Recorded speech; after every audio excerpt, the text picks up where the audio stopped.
Hello friends, welcome to my YouTube channel. और आज मैं एक्सप्लेनेशन करूंगा नेशनल ट्रेजर मूवी के पार्ट 2 बुक ऑफ सीक्रेट्स का।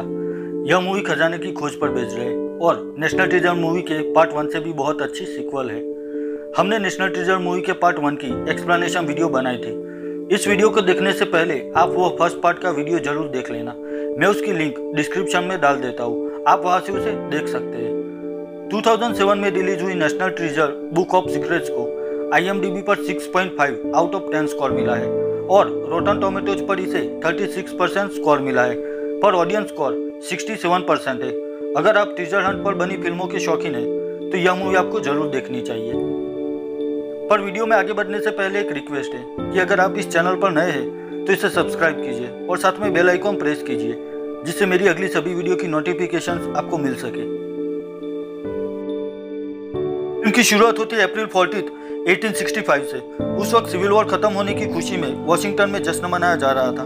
एक आदमी बेन गेट्स के पूर्वज थॉमस गेट्स के पास एक पुरानी डायरी लेकर आता है। उसमें कोई पजल थी तो वह थॉमस को उस पजल को सॉल्व करने के लिए कहता है और वहां से चला जाता है। वो आदमी थोड़ी देर बाद अब्राहम लिंकन जहाँ पर बैठे थे वहां पर चालाकी से आकर लिंकन पर गोली चलाकर उनकी हत्या कर देता है और फिर वहां से भागकर थॉमस गेट्स के पास आता है। थॉमस वह पजल सॉल्व कर देता है। उसे पता चलता है कि इसमें कोई गोल्डन टेम्पल के खजाने का क्लू है। अब उसे लिंकन की हत्या की न्यूज मिलती है तो वह खजाने के क्लू को जलाने के लिए आग में फेंकता है। तभी वो आदमी उसे गोली मार देता है और वो खजाने का आधा जला हुआ क्लू लेके चला जाता है। थॉमस गेट्स मरने से पहले अपने बेटे चार्ल्स गेट्स को कहता है कि वो कर्ज जो सब लोग भरते हैं वो दरअसल एक क्लू था जो चार्ल्स को सॉल्व करना था। अब गेट्स की पीढ़ी दर पीढ़ी वह क्लू चला आ रहा था। अब हमारे लीड हीरो बेन गेट्स एक कॉन्फ्रेंस में सब लोगों को अपने पूर्वज थॉमस की बहादुरी की बात करते हैं और कहते हैं कि वह क्लू उन्होंने ना जलाया होता तो उग्रवादियों के हाथों एक बहुत बड़ा छुपा हुआ खजाना मिल जाता और शायद अमेरिका सिविल वॉर हार जाता। तभी वहां पर मिच विल्किंसन नाम का शख्स खड़ा होकर कहता है कि लिंकन की हत्या में गेट्स परिवार शामिल था और थॉमस ने ही उस रात लिंकन की हत्या करवाई थी। और दरअसल उस डायरी में गद्दारों के नाम थे जिसमें थॉमस का भी नाम था। तो सबूत छुपाने के लिए थॉमस ने वह डायरी जलाई थी, पर उसमें से थॉमस के नाम वाला आधा जला हुआ पन्ना मिच के परदादा साइलिस विल्किंसन को मिल गया था और फिर मिच थॉमस के नाम वाला वो आधा जला हुआ पन्ना बेन को और कॉन्फ्रेंस में सभी लोगों को दिखाता है। अब बेन को अपने पूर्वज थॉमस को निर्दोष साबित करने के लिए वह खजाना ढूंढना ही पड़ेगा। तो बेन अपने दोस्त रायली से मिलता है और उसे कहता है कि उसके पूर्वज थॉमस गेट्स को लिंकन का हत्यारा माना जा रहा है। वह कहता है कि मिच नाम के आदमी के पास एक सबूत है जो इसे सच साबित करता है। तो अब बेन को वह डायरी देखनी थी जो अंदर सिक्योरिटी में थी और उस डायरी तक पहुंचने के लिए बेन को एबिगेल की हेल्प चाहिए थी, पर अब वह लोग अलग हो चुके थे। अब बेन और रायली एबिगेल को कहते हैं कि बेन के पूर्वज को निर्दोष साबित करने के लिए उन्हें वह डायरी और वह जला हुआ पन्ना देखना ही पड़ेगा। तो वह तीनों उस पन्ने को बारीकी से देखने के लिए निकल पड़ते हैं। अब उस पन्ने को ध्यान से देखने पर उन्हें पता चलता है कि उस पन्ने को उल्टा करने पर दो शब्दों की जोड़ बनती थी। तो आखिर उन्हें एक लीड मिल जाती है। तो बेन उस पन्ने की कॉपी लेकर उस पजल को सॉल्व करने में लग जाता है, पर उसे कुछ समझ नहीं आ रहा था।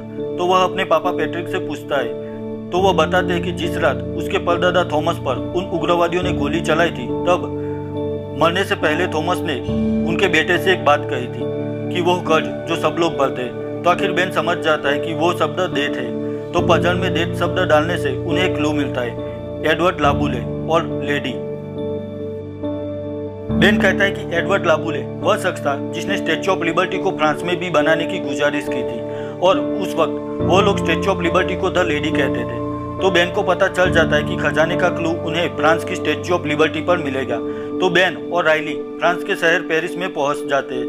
अब फिर रायली अपनी तकनीक की मदद से उस स्टैच्यू पर लिखे शब्द पढ़ता है। तो उस पर लिखा था कि समंदर के पार ये जुड़वा खड़े हैं एकदम अटल, उसे बचाए रखने जिसे हम ढूंढ रहे हैं। लेबुले 1876।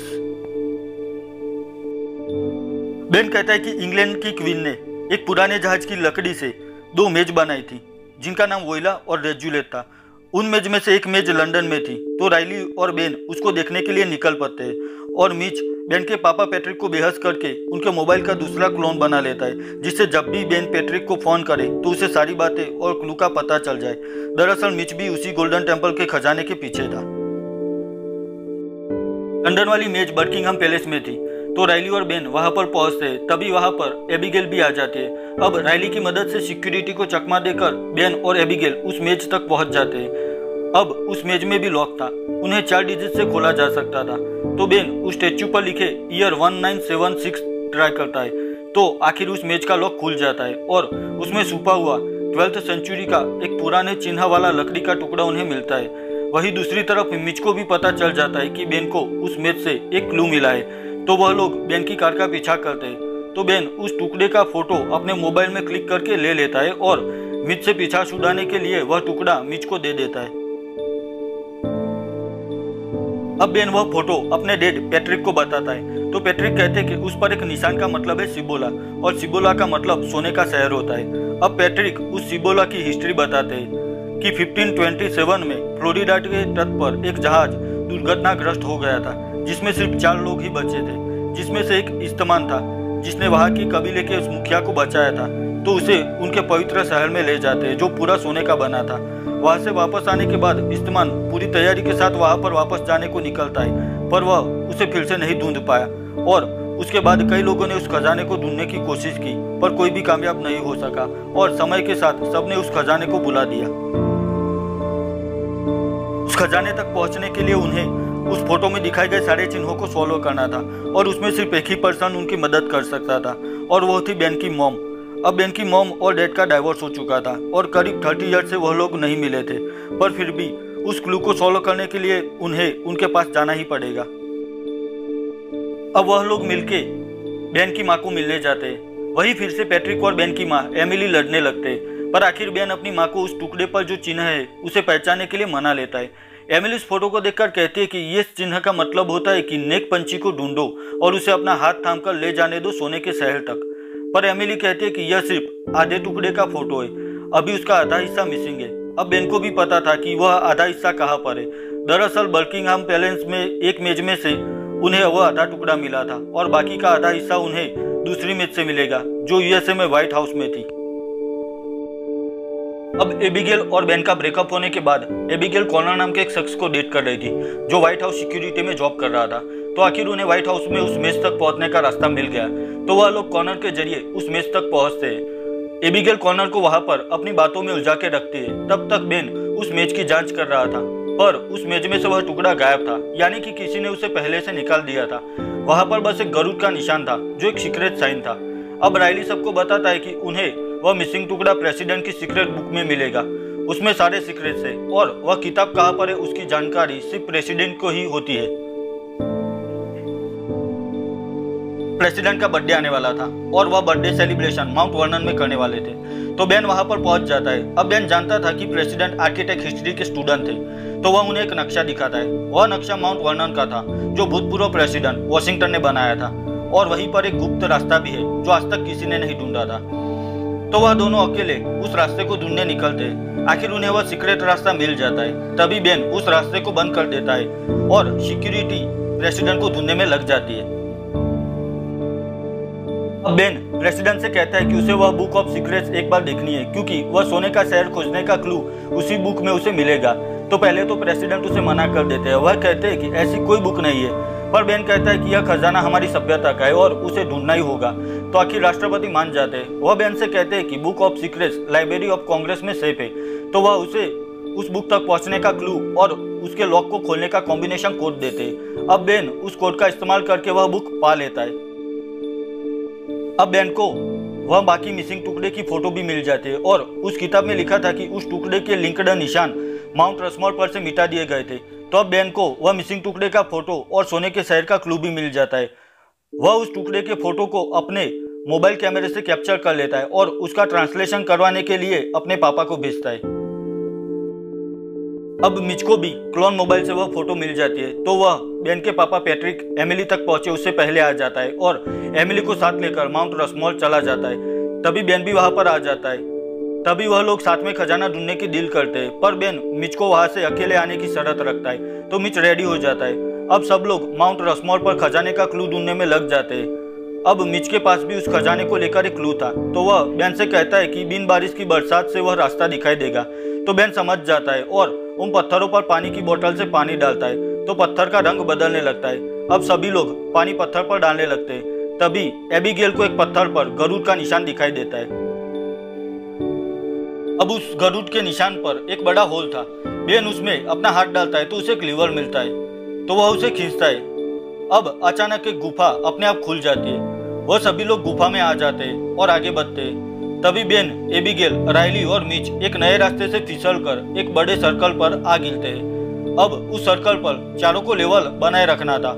अगर किसी ने भी कोई गलती की तो वह चारों मर जाएगी। तभी उन्हें वहां पर एक सीढ़ी दिखाई देती है।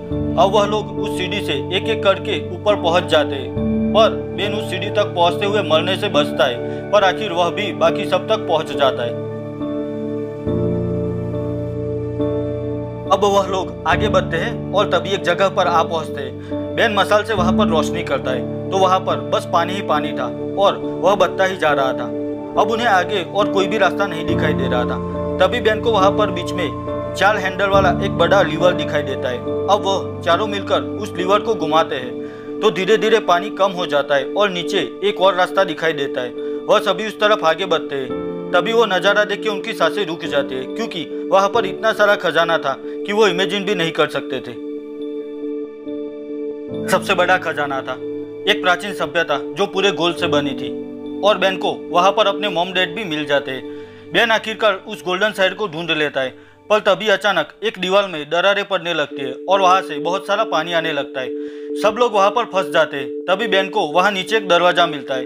अब उस दरवाजे को खुला रखने के लिए किसी को उस हैंडल के पास ही रहना पड़ेगा। आखिर में वह फंस जाएगा और मर जाएगा।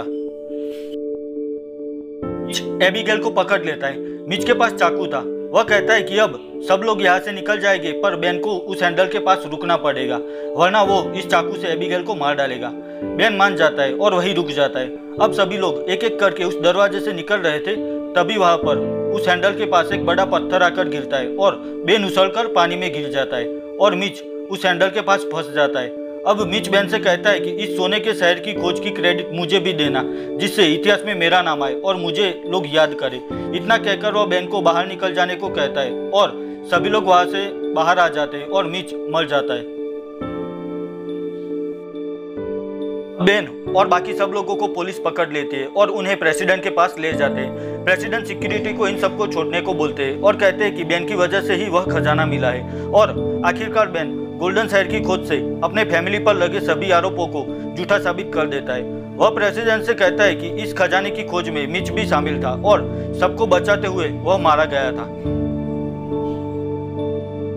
अमेरिका को अपना खोया हुआ खजाना मिल जाता है। बेन और एबिगेल भी पिछली बातें भूलकर एक हो जाते हैं और अपने दोस्त राइली को भी आखिरकार एक गर्लफ्रेंड मिल ही जाती है और बस यहीं पर मूवी खत्म हो जाती है। यहीं पर national treasure book of secrets की एक्सप्लेनेशन वीडियो खत्म करता हूँ। और अगर यह वीडियो आपको अच्छी लगी है तो इसे लाइक और शेयर कीजिए। और मेरे लिए या फिर इस मूवी से रिलेटेड कोई भी सजेशन या क्वेश्चन है तो मुझे कमेंट सेक्शन में कमेंट कीजिए। तो मिलता हूँ नेक्स्ट वीडियो में, तब तक के लिए बाय बाय।